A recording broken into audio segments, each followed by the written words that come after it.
नमस्कार दोस्तों, राधे राधे। दोस्तों, कुंडली के भावों पर और ग्रहों के बारे में हमने चर्चा की है। दोस्तों, आज हम एक ऐसे योग के बारे में बात करेंगे जो हमारे जीवन को, हमारे कार्यकलापों को बांध के रख देता है। जी हाँ दोस्तों, बंधन योग जिसे कहा जाता है, वो क्या कारण है, किस कारण हम बंध जाते हैं, हम अपने कार्य खुलकर नहीं कर पाते हैं, हम अपनी आज़ादी खो बैठते हैं। तो दोस्तों, आज इसी विषय पर हम चर्चा करेंगे, तो वीडियो के अंत तक हमारे साथ बने रहिएगा। दोस्तों, वीडियो पसंद आने पर लाइक जरूर कीजिएगा, सब्सक्राइब कीजिएगा, ताकि आप मोटिवेट हो सके, और अपने कमेंट बॉक्स में देकर हमें अपनी राय जरूर दीजिएगा कि आपको वीडियो किस तरह रहेगी और इसमें हम किस तरह का चेंज कर सकते हैं। बंधन योग एक ऐसा योग है जो कुंडली में होने पर व्यक्ति को बांध के रख देता है, वो उस भाव से बंध के रह जाता है। तो आज हम इस पर चर्चा करते हैं। कुंडली के प्रथम भाव से लेकर जो यात्रा 12 भाव की चलती है, हमारा जो आज का जो चर्चा का विषय है वो है 12 भाव। 12 भाव व्यय का, खर्च का, शयन सुख का, इसका बताया है। एक एक भाव कई विषयों को साथ में लेकर चलता है, क्योंकि सारे जीवन का जो सार है इन 12 भावों में सार गर्भित हो जाता है, समाहित हो जाता है। तो केवल एक भाव एक विषय को लेकर नहीं चलता है, अन्य विषयों को भी साथ में लेकर चलता है। तो आज हम बात करते हैं 12 भाव की, जिसे हमने व्यय भाव, व्यय कहा जाता है, शय्या सुख और विदेश यात्रा का भी कहा जाता है। तो इसके साथ साथ ये जेल यात्रा भी करवा देता है। हाँ दोस्तों, ये जो 12 भाव है, ये कुंडली के अंदर बंधन योग का निर्माण करता है। बंधन यानी हमें कैद कर देता है, बांध के रख देता है, वो है ये भाव। अब आपके मन में विचार आएगा कि कैसे हुआ ये 12 भाव, जहाँ विदेश यात्रा, आज़ादी, उन्मुक्त उड़ने का भाव जिसे कहा गया है, और उसी भाव को इसके विपरीत बांधने वाला भाव भी कहा गया है। दोस्तों, जिस तरह कुंडली के अंदर ये छठा भाव कोर्ट कचहरी का बताया गया है, मुकदमेबाजी का बताया गया है, शत्रुता का बताया गया है, तो इसके जस्ट अपोजिट ये 12 भाव, इसे जेल का बताया गया है। क्योंकि जब कोर्ट कचहरी में जाओगे तो दंड और सजा 12 भाव से देखी जाती है। अब ये तो बात हुई जेल की। तो दोस्तों, जेल केवल कारागृह ही नहीं होती है। कई बार आदमी अपने आप में भी कैद होकर रह जाता है, अपने परिवार में कैद होकर रह जाता है, अपने जो कुटुंब है उसमें कैद होकर रह जाता है। कई बार वो अपने व्यवसाय में, अपने व्यापार में कैद होकर रह जाता है।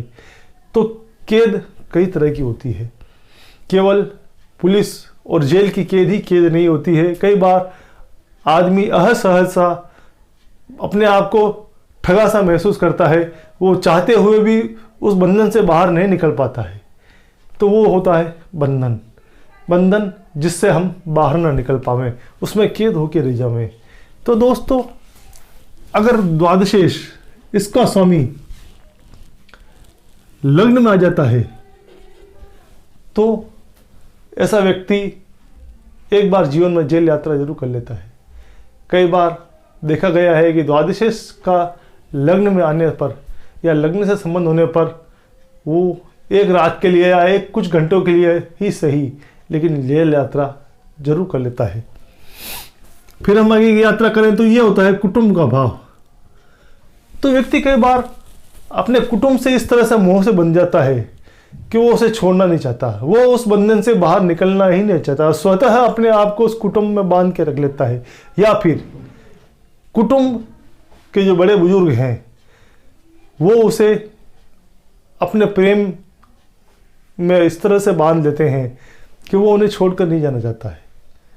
तो ये होता है द्वादशेश का धन भाव में जाना।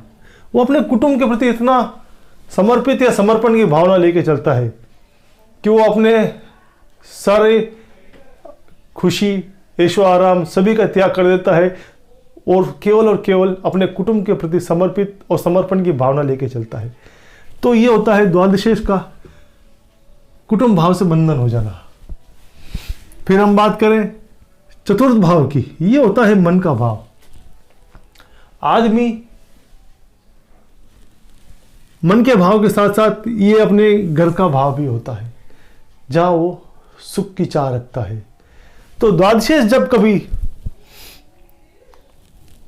चतुर्थ भाव में आ जाता है तो दोस्तों वो अपने घर परिवार से इस तरह से बन जाता है, अपने घर से उसका मोह इस तरह से रहता है, उसके जो परिवार के जन हैं वो उस तरह से अपने आप को, उस जातक को बांध के रखते हैं कि उसे कहीं बाहर जाने नहीं देते हैं, अपने से दूर होने नहीं देते हैं। वो चाहे कितनी ही उड़ान करना चाहे, चाहे कितना ही परिश्रम करके दूर जाना चाहे, लेकिन घर के लोग, परिवार के लोग उसके बेड़िया, पैरों में बेड़िया इस तरह से बांध देते हैं कि वो लाख कोशिश कर लेता है लेकिन वो उससे मुक्त नहीं हो पाता है। वो उसका जो कुटुंब है, उसका जो घर है, माँ बाप, माता पिता, वो उसे अपने प्रेम में इस तरह से बांध के रखते हैं कि उसे वो मुक्त नहीं होने देते हैं। उसकी सारे परिश्रम को, उसके सारे पराक्रम को वो अपने आप में से दूर करना नहीं चाहते हैं कि ये कुछ भी कर ले लेकिन मेरे पास रहे, मेरे नज़रों के सामने रहे। तो उसकी सारी योग्यता जो है वो केवल और केवल घर परिवार में ही सीमित होकर रह जाती है। वो अपना प्रदर्शन, अपनी योग्यता को बाहर प्रदर्शित नहीं कर पाता है। व्यापार के लिए या किसी भी क्षेत्र में वो अपने आप को बाहर प्रदर्शित नहीं कर पाता है अगर द्वादशेष का चतुर्थ भाव में प्रवेश हो जाए, यहाँ पर स्थित हो जाए। इसी तरह अगर द्वादशेष पंचम भाव में आ जाता है, पंचम भाव संतान का होता है, तो व्यक्ति का संतान के प्रति इतना मोह हो जाता है कि वो अपना सारा जीवन उसी के इर्द गिर्द समाहित करके रह जाता है। वो उसे, उसकी जिंदगी उस संतान के अलावा कहीं और नजर नहीं आती है। सारे रिश्ते नातों को वो छोड़ देता है। कह सकते हैं कि वो एक तरह से धृतराष्ट्र बन के रह जाता है। धृतराष्ट्र यानी आंख बंद कर लेता है वो। धृतराष्ट्र का मतलब, ये कहने का मतलब ये नहीं कि उसका द्वादशेष धृतराष्ट्र के पंचम भाव में बैठा हुआ। मेरा एक उदाहरण का मतलब यही है कि वो पुत्र मोह में, संतान मोह में इस तरह से अपनी आंखें बंद कर लेता है कि उसे सही गलत का निर्णय नहीं रहता है। वो अपना जीवन तक कई बार बर्बाद कर लेता है अपने संतान के पीछे। केवल और केवल वो संतान की ही सोचता है, उसी के मोह में पड़ा रहता है। तो ये होता है द्वादशेष का पंचम भाव से संबंध होने पर पुत्र बंधन में बन जाना। पुत्र के बंधन में, मोह में वो इस तरह से बंधा हुआ रहता है। फिर हम बात करें सप्तम भाव की, ये होता है स्त्री का भाव, जीवन संगिनी का भाव। जीवन संगिनी के साथ साथ ये स्त्री का भी भाव होता है क्योंकि इसका भावेश जो है वो शुक्र है। तो दोस्तों अगर द्वादशेष अगर सप्तम भाव में आ जाता है तो व्यक्ति स्त्री का गुलाम बन के रह जाता है। वो उसके मुंह में इस तरह से बंध जाता है कि वो अपनी पत्नी के अलावा किसी, उसके गुलामी, उसके शब्दों की वो इतनी कदर करता है कि उसका आदेश की पालना करने के लिए वो अपने आप को न्योछावर कर लेता है। वो या तो इसमें दो तरह के भाव होते हैं कि अगर वो पत्नी के प्रेम में इस तरह से बन जाए कि वो किसी और स्त्री की तरफ या किसी और नारी की तरफ देखना ही पसंद ना करे, केवल और केवल उसको अपनी पत्नी ही नजर आवे, स्त्री के रूप में केवल और केवल अपनी पत्नी को ही देखता है। लेकिन इसमें विपरीत अगर पाप प्रभाव, राहु मंगल जैसे ग्रहों का प्रभाव इसके साथ हो जाता है इस पर, तो कई बार ऐसे लोग पथभ्रष्ट हो जाते हैं। वो पराई स्त्रियों के प्रति मोहित इतने हो जाते हैं कि उसे केवल और केवल जो स्त्री कहती है, कोई भी स्त्री हो, पत्नी हो या पराई स्त्री हो या कोई भी स्त्री, अगर उसे जो भी कहे, स्त्री का कहना वो मानता है, किसी और का कहना नहीं मानता है। कुटुंब हो, चाहे कोई यार दोस्त हो, किसी का कहना नहीं मानेगा। लेकिन अगर महिला मित्र है या महिला है कोई भी, तो उसके कहने पर वो अपने आप को न्योछावर कर लेता है। वो होता है बंधन स्त्री का। स्त्री के बंधन में वो इस तरह से बन जाता है कि उसे कुछ और नजर नहीं आता है। एक तरह से ऐसे लोग मानसिक रूप से संकीर्ण भी कह सकते हैं हम कि उसे केवल स्त्री के पास बैठना ही पसंद आता है। स्त्री का सुख ही उसे सबसे अधिक जीवन का सार नजर आता है। वो उस बंधन, स्त्री सुख के बंधन में इस तरह से बन जाता है कि उसे जीवन में कुछ और नजर नहीं आता है। ये होता है स्त्री बंधन।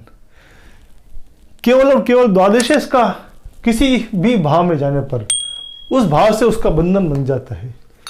जिसी तरह कई बार दशम भाव में अगर द्वादशेश आ जाता है तो वो अपने व्यापार या व्यवसाय में इस तरह से बन जाता है कि वो उसका पूरा जीवन उसी में समर्पित कर देता है। हालांकि ये योग अच्छा भी माना गया है, क्योंकि वो अगर व्यापार में बन जाएगा तो वो अपनी प्रगति के लिए अपना जीवन लगा देता है, अपना एक लक्ष्य लेके चलता है, अपना एक मोटो लेके चलता है कि मुझे इस जीवन में ये लक्ष्य हासिल करना है। तो जीवन की सारे सुख सुविधाओं को वो भूल जाता है, वो जीवन में कोई सुख का भोग नहीं करता है, केवल और केवल अपना जीवन व्यवसाय में, व्यापार में समर्पित कर देता है, समर्पण कर देता है और उसी में वो जीवन निकाल लेता है। उसे मालूम नहीं चलता है कि मेरा जीवन कहाँ बीत गया, जवानी से लेकर बुढ़ापा कहाँ प्राप्त हो गया।